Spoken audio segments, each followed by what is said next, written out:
Oh, do I remember how to talk? I don't know. Where to start?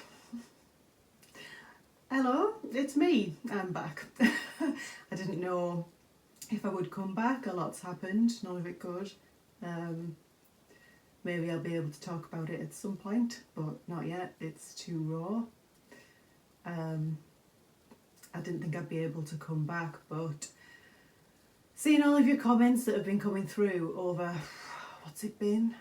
A year, 2 years, asking for me to come back, it's really meant a lot, so here I am.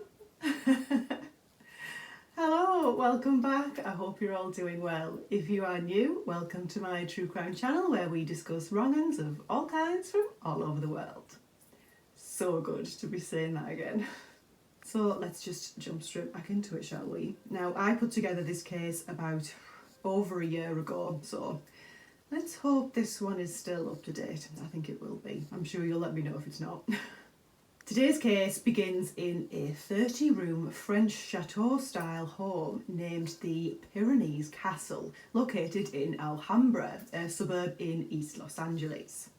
This home belongs to a very famous man who, in the early hours of February 3rd, 2003, emerges from this mansion via the back door and, with a gun in his hand, he walks towards his chauffeur, Adriano de Souza, who is sat in a limo outside, and he says to him, "I think I killed somebody." From this point onwards, the already famous Phil Spector is about to become infamous. But first things first, who is Phil Spector? Harvey Philip Spector was born in the Bronx in the USA on December 26th, 1939 to his parents Bertha and Ben, who were, according to Phil, also first cousins. But Philip only made it to 9 years old before his whole world came crashing down around him. His father Ben took his own life and Philip was crushed by it. Ben was his hero, his beloved dad, and now he was gone. It was incredibly traumatising and Philip never truly got over it. So Philip, his sister and his mother Bertha had to carry on without Ben. And in 1953 they moved from the Bronx to Los Angeles. By this point Philip was around 13 and didn't exactly fit in at school. Phil was small in stature, asthmatic and diabetic, and kids being kids, they'll find any reason to exclude you. And Philip was different. He loved music, but he wasn't into the pop music like the other kids. He enjoyed Tchaikovsky and Beethoven. He had his own idea of what was cool, especially when it came to music, and actually I think that makes him pretty cool for a kid. By the time Phil was 18, he formed a band called the Teddy Bears with two of his school friends, Marshall Lieb, which I think I'm pronouncing correctly, and Annette Kleinbard, otherwise known as Carol Connors. And together they released a song called "To Know Him Is to Love Him," which were also the words written on Phil's dad's gravestone. Amazingly, this song went to #1 in the charts, so Phil's first offering to the music scene was an instant success.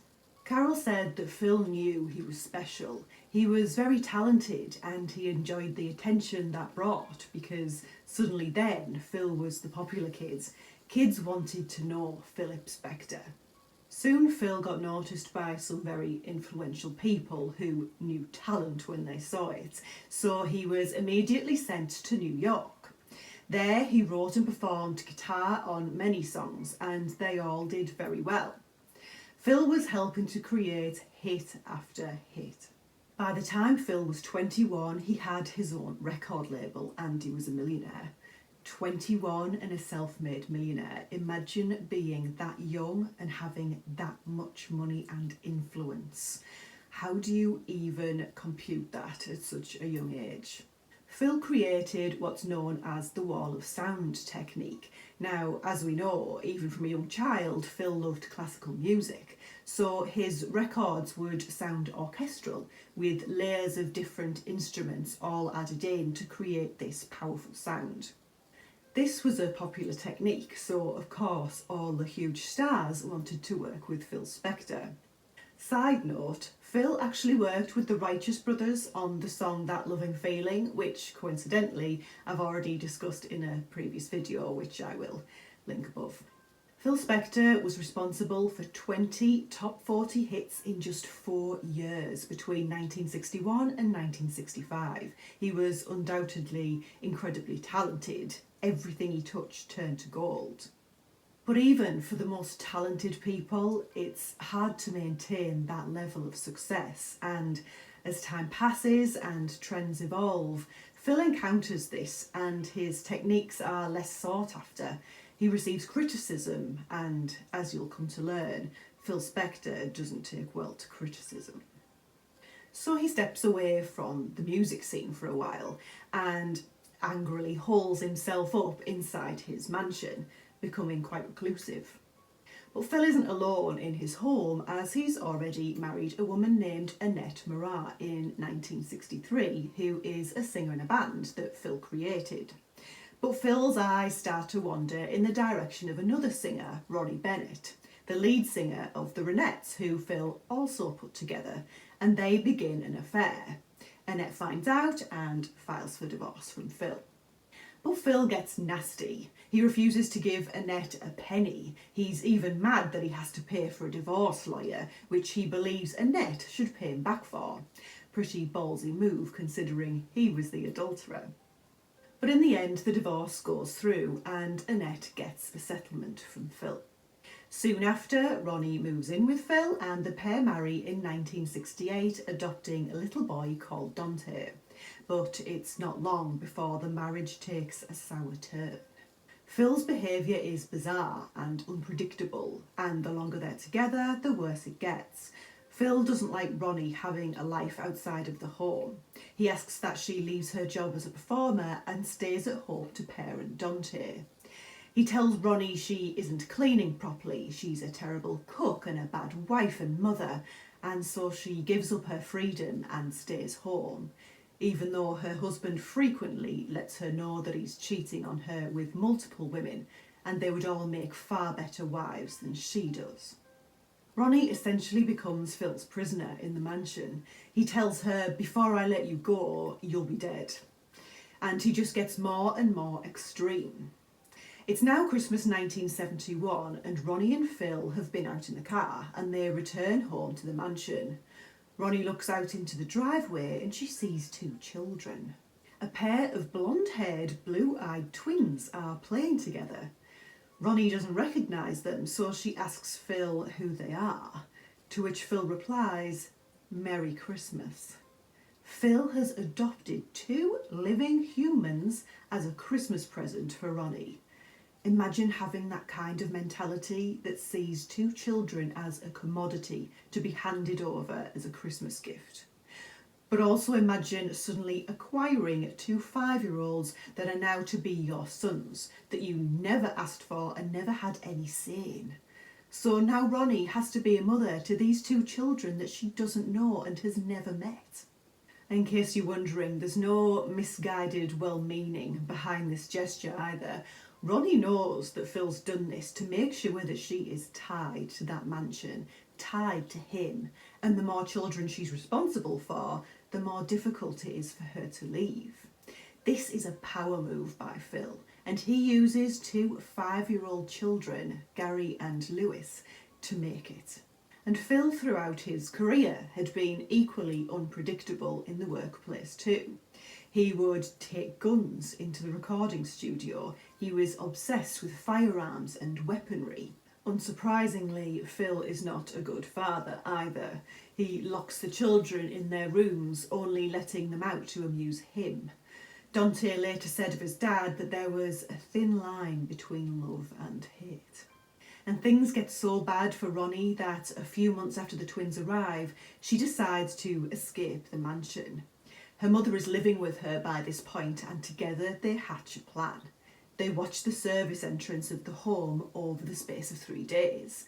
The pair study the comings and goings to get familiar with it, and after 3 days they grab their chance to flee. Ronnie is barefoot when they make their escape and they just run straight for the service entrance. But before they can get there, Phil appears and is stood directly in front of them, blocking their daughter freedom. Ronnie can't even put a sentence together when he asks them what they're doing, but her mother tells Phil that they're just going for a stroll around the grounds of the mansion. By some miracle, Phil believes them and he allows them to walk past him. And as soon as they get behind a corner, out of Phil's sight, they literally run as fast as they can out of that mansion and off the property. Imagine the absolute terror they must have felt knowing how unpredictable he is and that he has guns in every room. Ronnie knew this was her one chance to flee and her mother desperately needed to get her daughter out of there. Ronnie's mother knew who Phil Spector was, even on the day they were married. After signing their wedding certificate, Ronnie's mother turned to her and said, "I've just signed your death certificate." She just knew he was a wrong-un from day one. So Ronnie moves to New York, but the heartache isn't over yet. Phil is going to make sure she is punished for leaving him. Phil puts Ronnie through a messy divorce. He takes full custody of the children and makes sure she signs all future royalties from her very successful career with the Ronettes over to him. And the reason he gets away with all of that is because he threatens her with a hitman if she doesn't comply. And that was the end of Ronnie and Phil Spector. But just to let you know, Ronnie in the end relaunched her career and also married a man who her mother very much approved of. So Ronnie is at long last free, but that means that Phil is single again and, unfortunately, ready to mingle.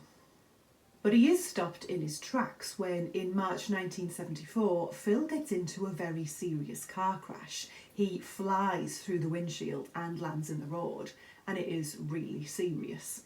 He is almost declared dead. It's only when a police officer finds a very faint pulse that Phil is rushed to hospital, and after a lot of surgery, by some miracle, Phil Spector lives to see another day, although his very serious brain injuries do leave their mark on the already troubled man. Later, Phil gets involved with a woman named Janice Zavala, and they have twins in 1982, a son and daughter, Nicole and Philip Jr. But in the early 1990s, Philip Jr. becomes very unwell as he is diagnosed with leukemia. Phil gives up his career almost altogether to nurse his son, but Philip Jr. sadly passes away, and this devastates Phil. It plunges him even further into a dark place mentally, and he takes antidepressants in an attempt to cope. Not long after, Phil would comment how people would tell him they envy him and the successful life he's lived, but he says no one should envy him as he is a tortured soul. So now we're into the early 2000s and Phil is a recluse living in his mansion. He's now very paranoid and worries about being alone in his home. When people come to visit, he'll panic when they go to leave. He'll literally lock them in his house, so they have to talk him into letting them out, which in the end he does, but it's pretty frightening for them. He's not a mentally well man at all by this point. And this brings us to the evening of February 2nd, 2003, and Phil decides to have a night out. He's on medication for his mental health by this point, and whilst he's not meant to have alcohol, he decides to indulge in some drinks with his friend Romy Davis. It's getting late and Romy wants to leave, but Phil wants to stay out. So he drops Romy off and then he goes and collects another woman he knows. They go to a few bars before stopping by a place called the House of Blues at around 2 a.m. And there Phil comes face to face with the hostess of the club, 40-year-old Lana Clarkson, who is in charge of making sure only VIPs enter the VIP section. Now, Lana doesn't immediately recognise Phil, but she is very quickly informed that it's Phil Spector, and Lana must be very welcoming to this rich and famous man. And Phil instantly takes a liking to this 6-foot statuesque blonde beauty. But who is Lana Clarkson? Well, Lana Jean Clarkson was born on 5th of April 1962 in California to Donna and James, with a brother Jesse and a sister Fawn. After her father's death, the family moved to Los Angeles and settled there. Lana always dreamed of being a star, and she actively pursued a career as an actor and model. And she did okay. She won bit parts in adverts, films and TV. Then Lana scored the role in the film she's most known for, which is the 1985 B-movie Barbarian Queen, which achieved cult status and won her some dedicated fans, but she never really hit the mainstream.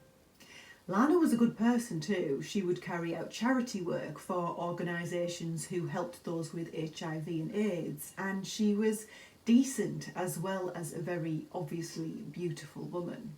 But as time passed and she entered into her 30s, the work dried up, so she looked elsewhere to finance herself. Her ambition was to be a comedian, and so she decided to work on a comedy routine. And by all accounts, it was pretty good. Lana was naturally a funny lady, so whilst she worked on that, she took a job at the House of Blues to stay financially afloat. Lana was at a stage in her life where she was excited at the idea of meeting someone. She wanted a family and to settle down. Lana had a lot to look forward to on the night that she met Phil Spector. And Phil is mesmerised by Lana, so much so that he sends the woman that he's with home so that he can have a drink with Lana. Phil asks her to come back to his mansion, but she doesn't want to, and so she declines several times. But in the end, she agrees to leave the club with him, and they both get into Phil's limousine at 2:23 a.m. The pair are driven by Phil's chauffeur to the mansion. On the way, they watch a Jimmy Cagney film in the back seat, titled Kiss Tomorrow Goodbye. They arrive, leave the limo, and go inside. 2 hours later, Phil's chauffeur, Adriano de Souza, is woken from his nap when he hears a gunshot from inside the mansion. Then Phil walks out of the mansion towards Adriano with a gun in his hand, and he says, "I think I just killed someone." So de Souza rings the emergency services. The police arrive at the mansion. They walk in to find Lana Clarkson in the foyer. She's slumped in a chair by the back door with her leopard print bag strap over her shoulder. There is a gun by her foot, and she has passed away as a result of a gunshot wound to her mouth. Police try to take Phil to the police station on suspicion of murder, but it doesn't go well. Phil, instead of putting his hands up in the air, puts them in his pockets, so police promptly taser him, tackle him and throw him in the back of the police vehicle. Right from the get-go, Phil says he's done nothing wrong. He says Lana did this to himself. She went to kiss the gun and the gun went off in her face, but even so, he is charged with her murder.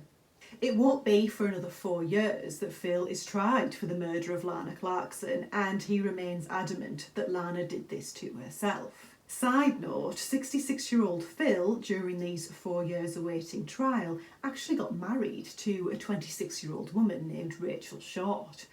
Rachel met Phil just weeks after Lana died, and she knew what had happened but believed Phil to be innocent. Some people commented on how much Rachel looked like Lana and said that she was a gold digger given the age gap, but Rachel supported Phil. She fought hard for years to prove his innocence. It just shows that, true to form, Phil never let the small matter of a looming murder trial get in the way of romance. So Phil's murder trial begins in March 2007 in the Los Angeles Superior Court. The trial is televised, so as you can imagine, for a celebrity like Phil Spector, there's a lot of media attention.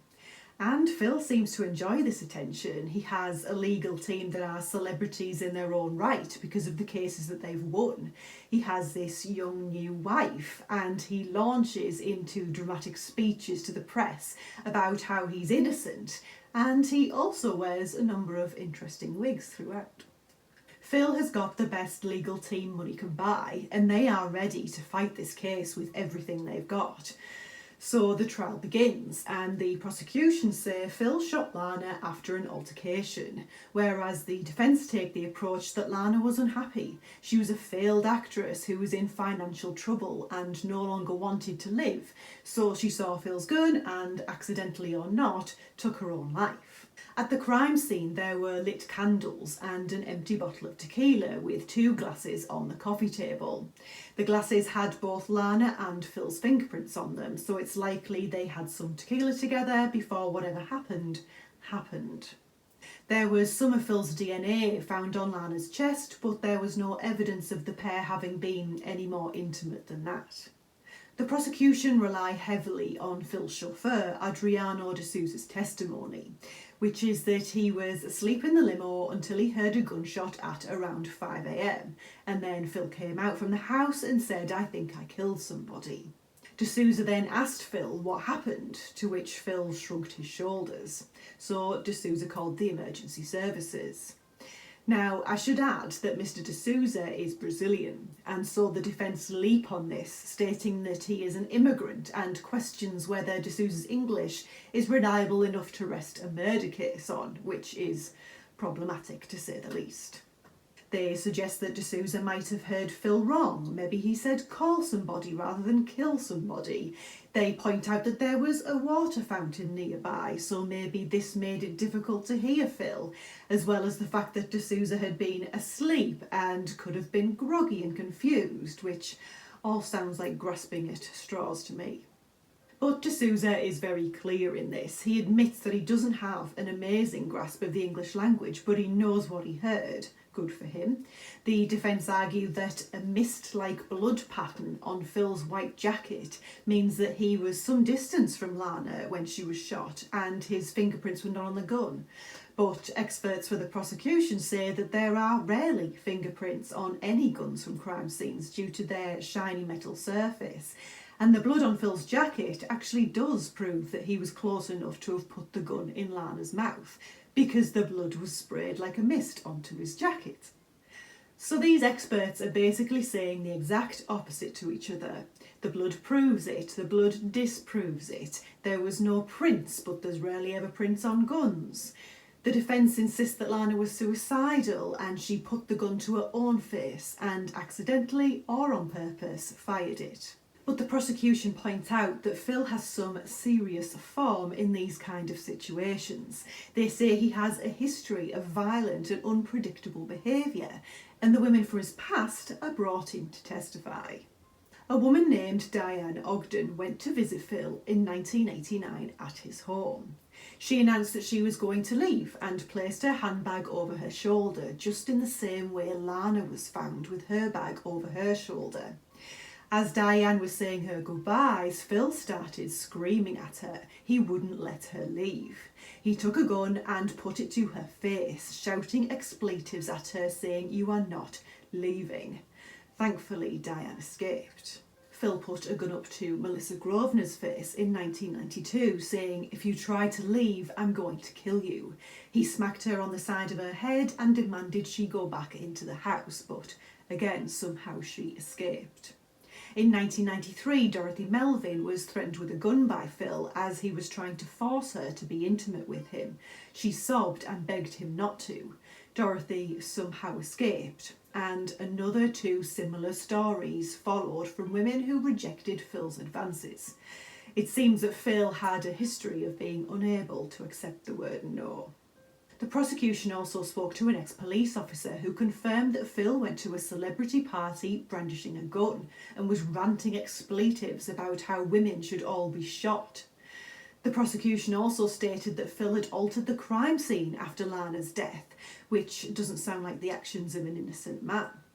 Lana's blood was found in several different places inside the home. It was found on a rag in the bathroom, it was on a door latch, it was smeared across her face, and it was also inside one pocket of Phil's trousers.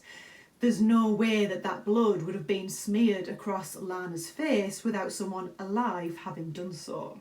Her face and neck had been moved, and as we know, the blood had been smeared. Phil was the only other person in the home at the time, and it was suggested that the rag in the bathroom was taken by Phil to clean Lana's face and the prints from the gun. When Lana was found, the gun was by her leg, which, according to prosecution, had been placed there by Phil to prove it was she who fired the trigger. And let's not forget, Phil was holding the gun when he came out of the house to D'Souza after the shooting, so he surely must have placed it by Lana's leg afterwards. But the defence claimed that when Phil was tasered, the gun fell from his hand and was kicked or moved by police officers, and that's how it ended up by Lana's leg. The defence focus heavily on Lana's mental well-being before she died. They say her career was over. She was on strong painkillers. She had recently been rejected by a man and fired from an acting job. She apparently told a friend on the phone that she didn't want to live.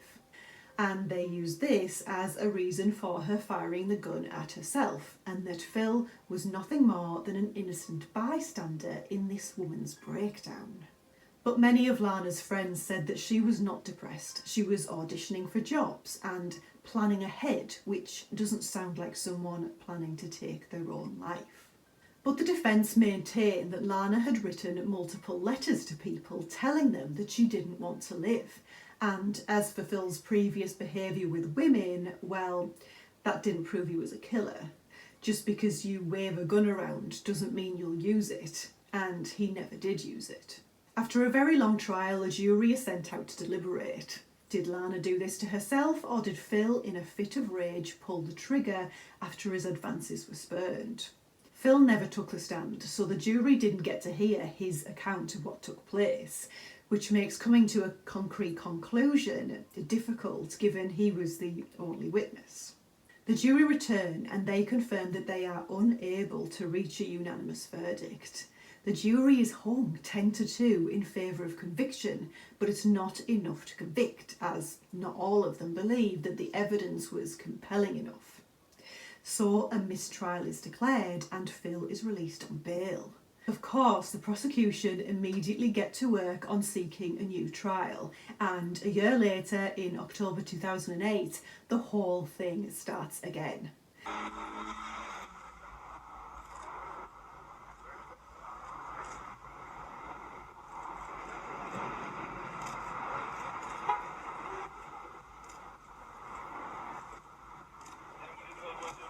This time the trial is not televised, and whereas in the first trial Phil appeared to be basking in the attention he was getting, this time he appears a lot more low-key, and his huge team of big shot lawyers are gone. He has only one lawyer representing him. It was noted at the time that if this wasn't Phil Spector, there would never have been a second trial. He would have been convicted in the first one, but money talks and he had a lot of it. So the trial begins on October 20th, 2008, and just as before, women come forward and speak of Phil threatening them with a gun. The prosecution say what happened to Lana was always going to happen. It was only a matter of time before Phil would either injure or kill someone. They say that Phil is a narcissistic murderer. The defence mostly put across the same argument from before, that Lana took her own life and that all of this is very unfair. Phil is being persecuted because he's a celebrity. Finally, in April 2009, the trial is over and the jury return with a verdict. They find Phil Spector guilty of the murder of Lana Clarkson. He's also found guilty of using a firearm in the commission of a crime. Phil had been out on bail since this crime had taken place in 2003, and he finally, 6 years later, is taken into custody. In May 2009, he's sentenced to 15 years in prison for the murder of Lana Clarkson, with an additional 4 years for the use of a firearm. So it would be 19 years in total before he would be eligible for parole. The defendant is sentenced to the term required by law, 15 years to life on his conviction for second-degree murder for the enhancement pursuant to 120.22.5a, the personal use of a firearm. The court selects the presumptive midterm of 4 years for a total of 19 years to life. Thank you, Your Honor.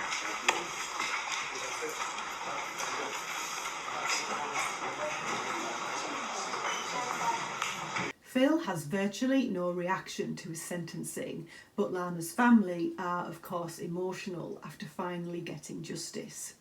So Phil is sent to California State Prison and is as much of a recluse in prison as he was outside. He spends much of his time inside his cell. He complains often that he is amongst sociopaths in there, which is very unpleasant for him. And that's where Phil stayed for the next 12 years. He was visited regularly by his wife Rachel until 2016 when they divorced. And as for his children, I believe he was estranged from the twins, but his son Dante kept in touch now and then. And his daughter Nicole visited him occasionally in prison. So he wasn't exactly surrounded by his family as he aged. Then, on January 16th, 2021, Phil Spector died, aged 81 years old, of natural causes, with some reports saying COVID had played a part in his death. Phil maintained right up until the day that he died that Lana Clarkson took her own life. He would have been eligible for parole in 2024 had he survived. Phil Spector's accomplishments in life were huge, especially that he was so young when he made it. He was a 21-year-old commanding the attention of the world's biggest stars. But he was also a very flawed and dangerous man, which ultimately overshadowed everything he achieved. I don't think he ever properly treated all of the difficulties he'd had with his mental health. Some said that he was a manic depressive, some said that he had bipolar disorder, some said he had schizophrenia. And let's not forget, he sustained serious brain injuries from the car accident where he nearly died. Phil never experienced any consequences from his dangerous behaviour either until he took a woman's life. He should never have been allowed to get to that point, given that all the signs were clearly there, but I guess that's the power of celebrity and wealth.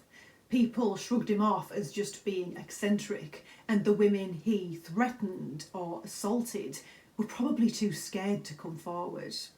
Lana Clarkson's mother was, of course, devastated at the death of Lana, who is the true victim in all of this. I don't think she had any intention of taking her own life. I think a beautiful woman turned Phil down and he didn't like it. So he waved that gun in her face like he'd done to women so many times before, and this time it went off. Lana was a beautiful and ambitious and talented woman. She was just 40 years old and had everything to live for. And to have her life taken from her in such a needless and violent way is absolutely tragic, and she should never be forgotten. And that's it. I hope you found this case interesting. It's great to be back. I've missed you all so much. If you enjoyed this video, please subscribe to my channel if you haven't already. Have a great day, stay safe, and I will see you next time. Bye bye. And Philip was different. He loved music, but he wasn't into pop music like the other kids. He enjoyed